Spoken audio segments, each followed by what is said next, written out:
Hi,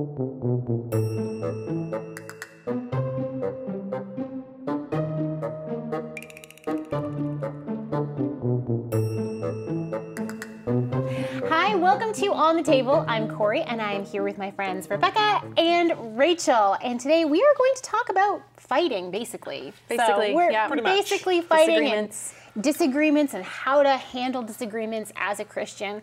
But kind of in that vein, to get us warmed up, I want to ask you guys how confrontational you are for the viewers watching, because I kind of know. But how confrontational are you as a human being, as a person? Do you run away from conflict? Do you embrace conflict on a daily basis?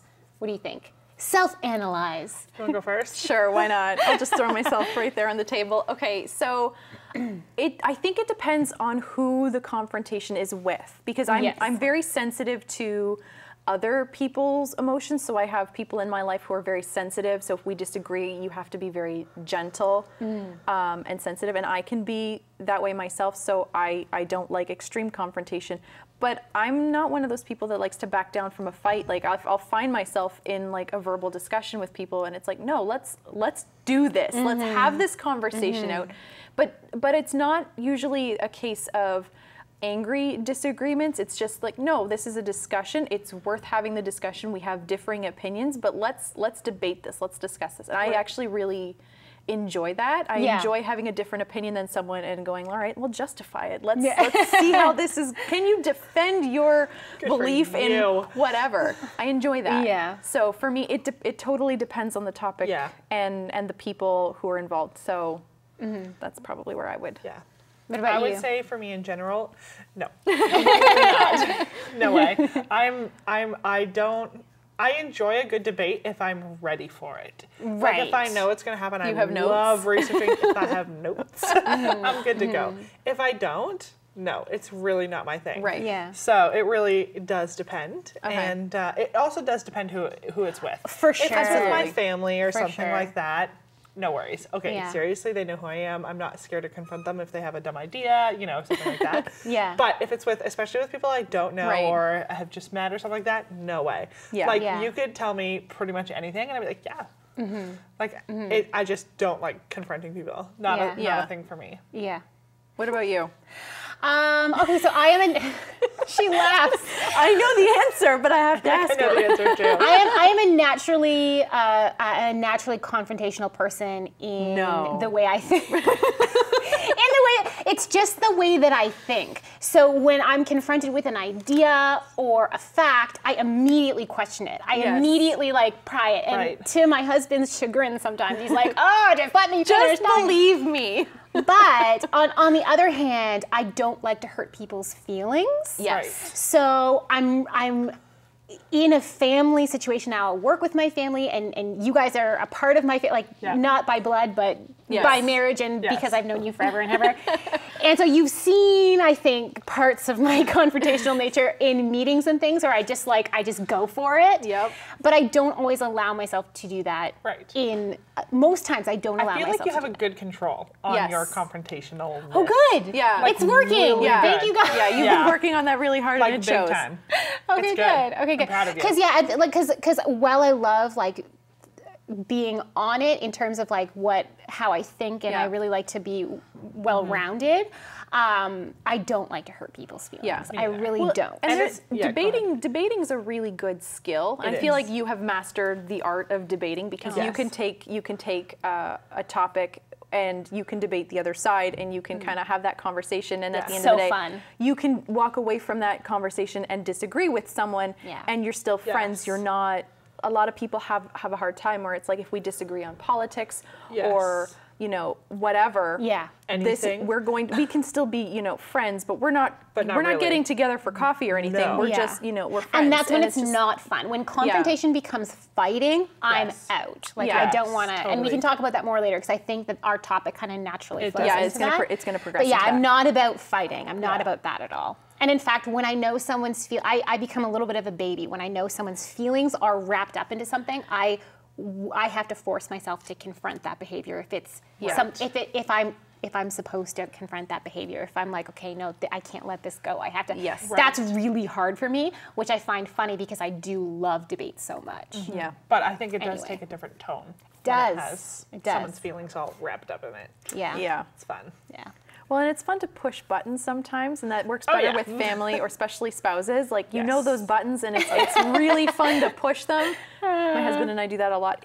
For years, it was actually mostly me, and now he's learning how to do it better, and he's just like, it's so self-defense, Rachel. Probably. I think it was even today we were driving into work, and he was just like, man, it's so much fun to push your buttons. Why didn't I start this sooner? And it's just like, he's come to the dark side. Crap. He's learned. He's learned. Oh my goodness. Okay, so how do we then have, let's get into this topic. Yes. How Christians and confrontation. Okay, I think that there are kind of unspoken rules of engagement that you should kind of have a couple of just things that you're willing to do, to know, to say, to not say. There should be some kind of rules if you have an active disagreement, or even if you're debating someone that you disagree with. You kind of have to know where the lines are that you're not going to cross. And because the point in debating and the point in a lot of disagreements, there are things in the world we absolutely disagree with. But when it comes to certain things of opinion, it's really important that at the end of the day, it's not about being right or even just being heard. Yes. Sometimes it's enough to be heard even if you can walk away disagreed, but it's not about who can scream the loudest. Yeah. Yeah. So I would say I have like 10 things that I would say you should probably try to keep in mind. And the first one would be sensitive, argue your point, not the person. Yeah. It's really, really important that we're sensitive to each other, because we're all coming from different life experiences, perspectives, situations. You got to be really careful when you're arguing with someone about something that you're for or against. If you don't know where they're coming from, you can argue against them. And I think that's one of the reasons I'm so hesitant to confront anyone on anything, is because I don't know where they're coming from sometimes. If it is someone who I do know where they're coming from, then at least I can address that. But if I don't know, I'm worried about them taking a point that I make in such a wrong way that I don't mean it, and then totally destroying their feelings. That's something that's easier in person than, say, one of the problems we have is online. It's a lot of hate comments back and forth. It rattles me. It's pointless. It's pointless. Come on. But it happens a lot. That's kind of where our culture is headed. And I see it all the time. It's one of the reasons I stay off Facebook so much. Yeah. It's just someone will post something and then it's a lot of hate. Yeah. Totally. 95% and not to say hate. that there can't be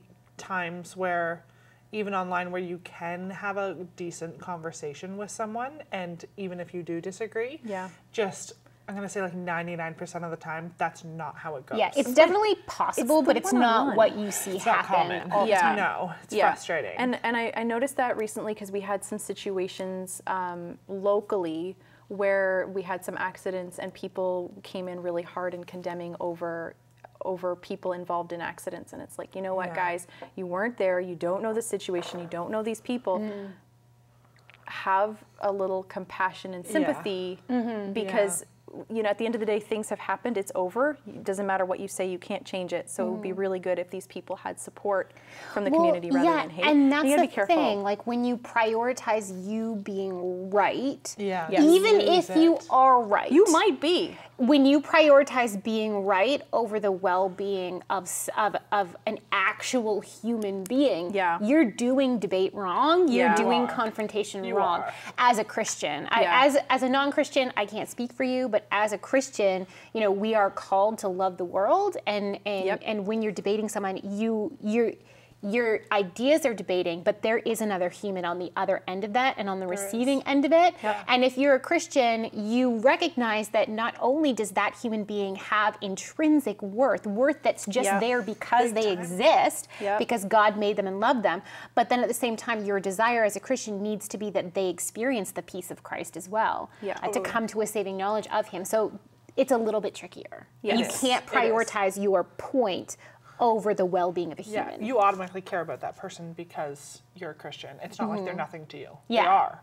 They're something. They have to be. Yes. So, like where truth is very important, not at the expense of someone's dignity. So no name calling, no like obvious name calling is an obvious one, but you can stay positive, be polite, even professional. Yeah, no sniping. I would say listen and assume the best while acknowledging what is true. I think a lot of people assume that maybe even unintentionally, they don't necessarily know that they're doing it, but if someone does something, that it was intentional to hurt you or that there was some motivation behind it. We often assume the worst in people. We should probably start assuming the best in people, and that would probably make a lot of these disagreements kind of, at least the heat of them fizzle out. There's been times where between my husband and I, if we're having a disagreement, if I just kind of stop and go, okay, wait, what did he really mean? Because I know what he said, and I know what it sounded like to my female ears. Yes, my highly sensitive female ears.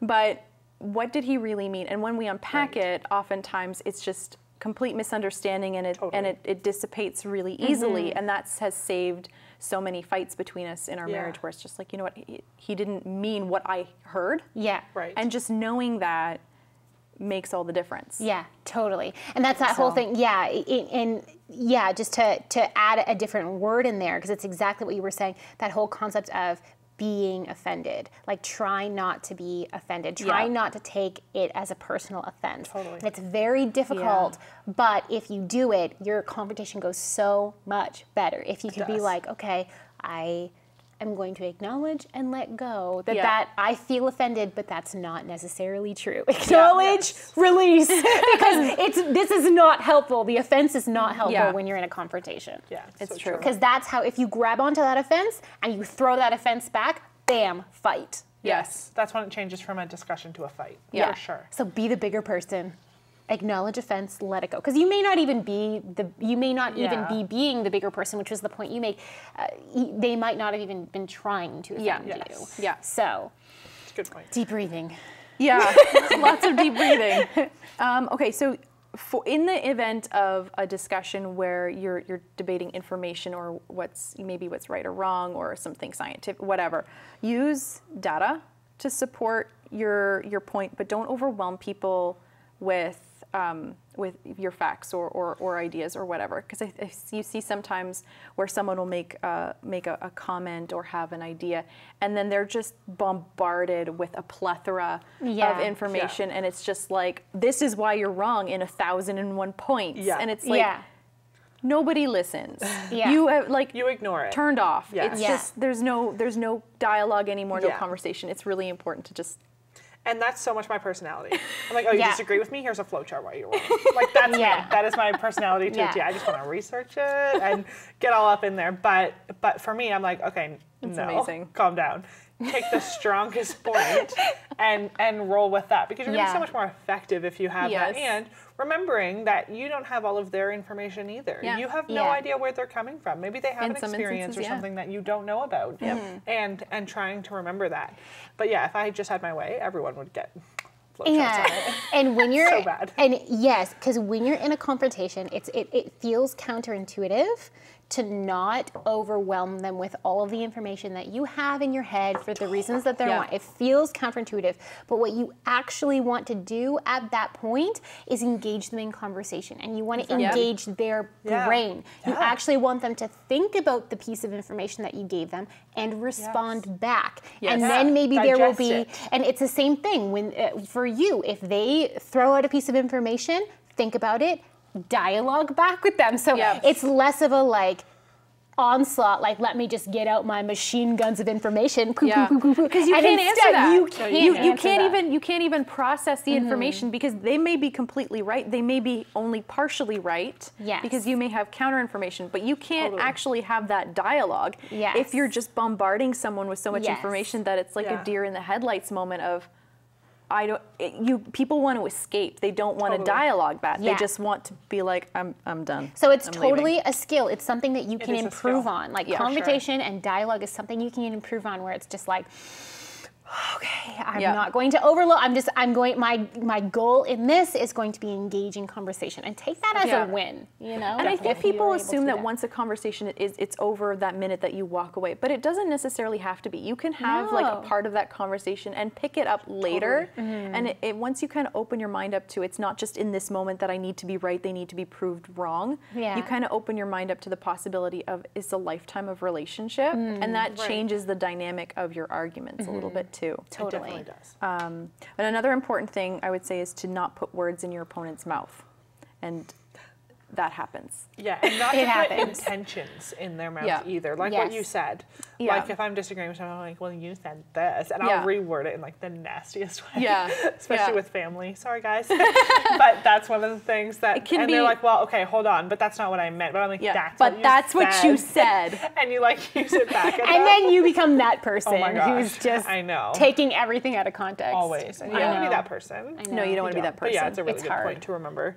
I think another good rule is no tangents, which is kind of that lots of information. It is really hard, especially if there's a lot of people who have like that one issue that they're very passionate about. And so someone says something and you're like, I know what I'm talking about. I just want to PowerPoint presentation this conversation for you because clearly you don't know. It's so bad. But don't do that. No, it's so true. Especially when someone like mentions something in passing while they're talking about another topic. And that's when I'm like, okay, wait, hold on. You just mentioned this.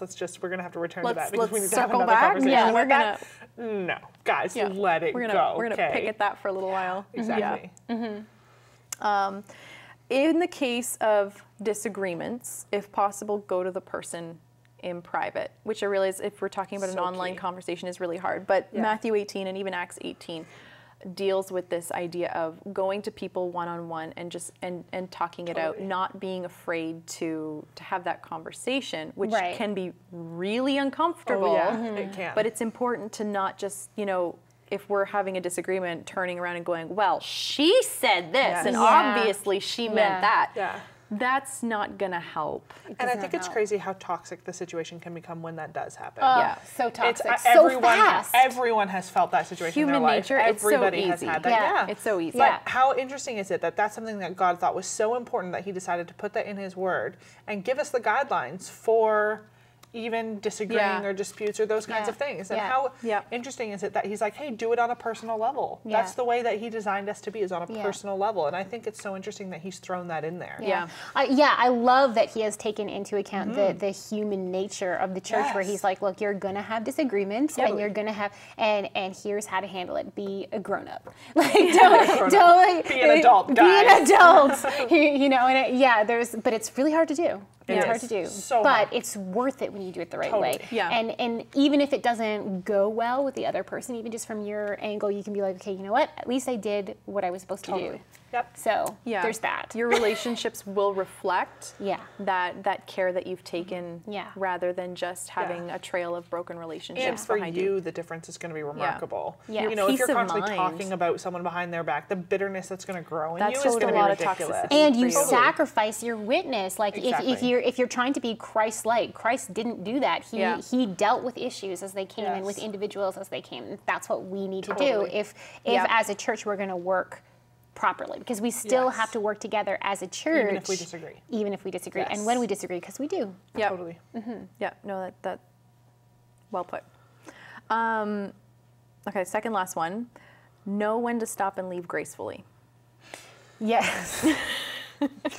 I've done this wrong so many times. I think everyone this one is like such a personal hurt. I think because I can count on a lot of fingers. How many times your emotions are just up to here, and you're like, I can't even. Where you feel like you have to win this argument. It goes too far. It's crosses the line. It's that pride. You just have that pride. You're just like, I need to win. I need to be heard. And I no longer care about. I don't care about person, you. And that's you the forget. problem. You forget, and you feel like, no, I'm doing this because I care about you. But.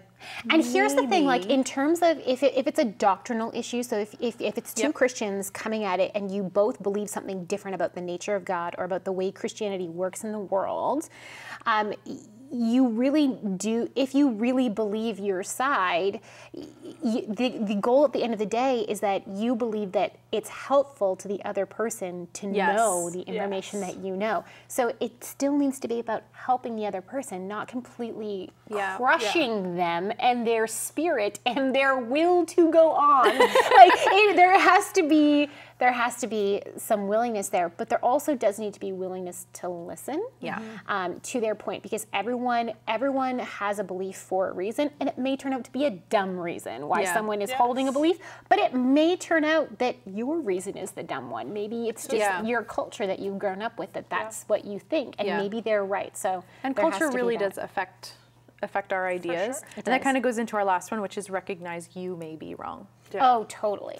And I think once you kind of get that okay, wait, am I right here? Mm-hmm. Am I actually am I right, and am I doing this the right way? Mm-hmm. It changes your entire perspective on your discussion. And for all of these kind of rules, you kind of have that. It depends how you use them, depending on the discussion, depending on who you're talking to and the topic. There's different ways of handling different things. It's not cut and dry, but they all kind of they all apply all in that overarching theme of be kind, be polite.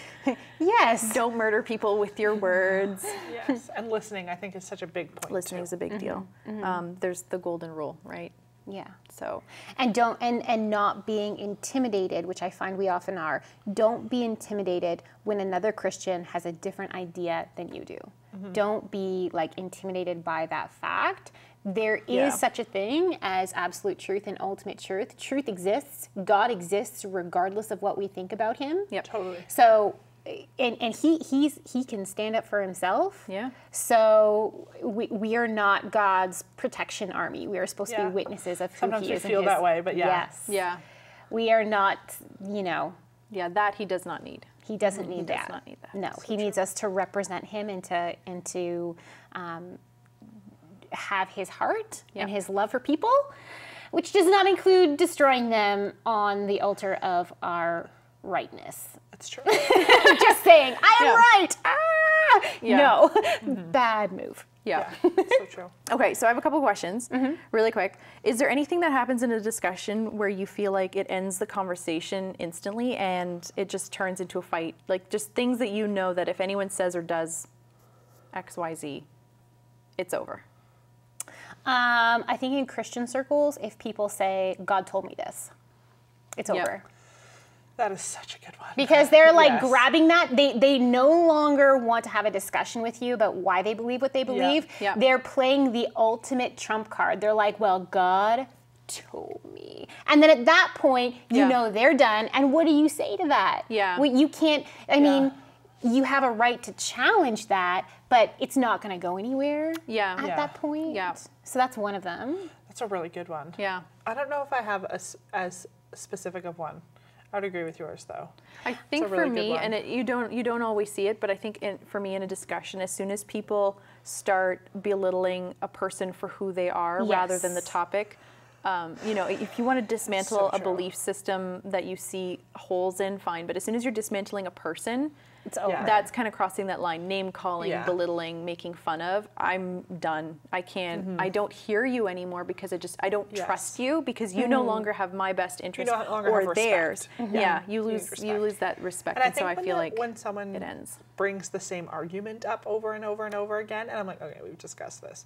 Then I kind of check out. Yeah. Like I'm done kind of listening because we've discussed this and you're clearly not listening. And that to me is definitely an annoyance. But if you do it enough, then I'm pretty much checked out. Also, if someone goes really on the defensive, where it becomes more emotionally defensive, you can get out of that situation, but it's rare. If you can disarm if you emotion. Can become really, hey, I'm not trying to attack you, and if you can disarm it, awesome, keep going. If you can't disarm it, there is no point.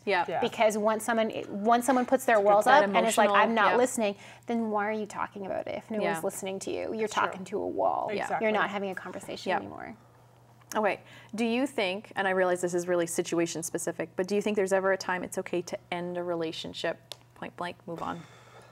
Yeah. I think so. there is. I think it does depend on the situation. Oh, completely. Like, I think if me and my brother have a disagreement and it's a big disagreement, sorry, your family, you're fighting for that relationship a lot harder than if me and Joe Blow on the street have a disagreement over something, right? Yeah. So I think that's really situational. But yeah, I do think that there would be a time and a place, and I would say that I've probably experienced that, where there is a time where I'm like, sorry, this is toxic.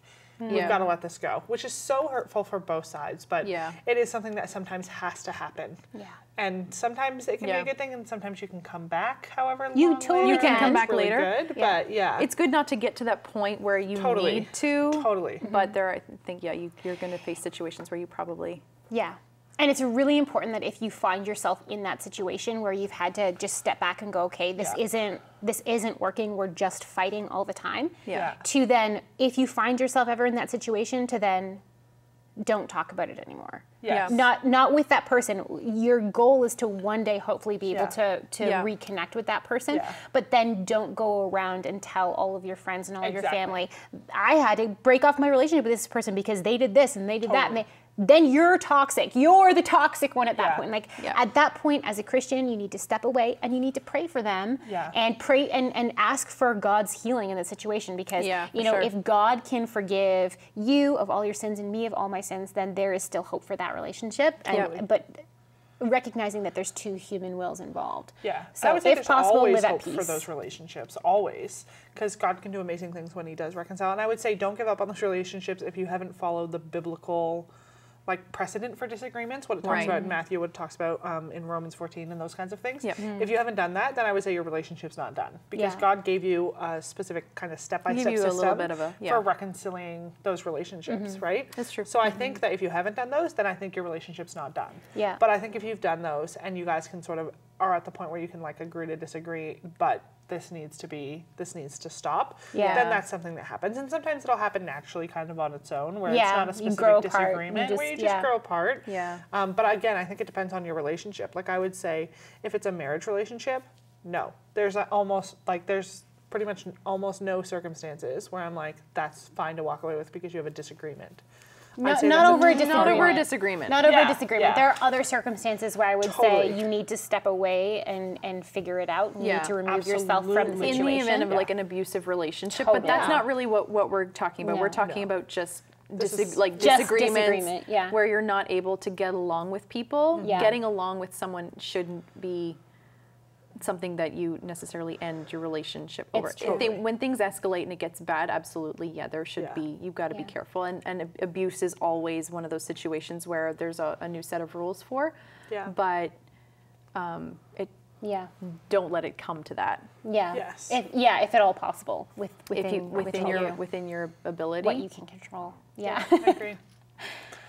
All right, well, I hope that you have enjoyed our discussion about disagreements as a Christian, and I hope that you've been able to find some valuable things from it. And I hope, again, another hope, I hope that you join us next time on the Table, and we will see you there. Thank you for joining the discussion we've thrown on the table today. We hope you enjoyed this episode. If so, you can give us a thumbs up, and don't forget to subscribe to stay up to date with all the latest content from Bible Discovery TV. You can also find On the Table on Facebook with our latest episodes and some bonus content.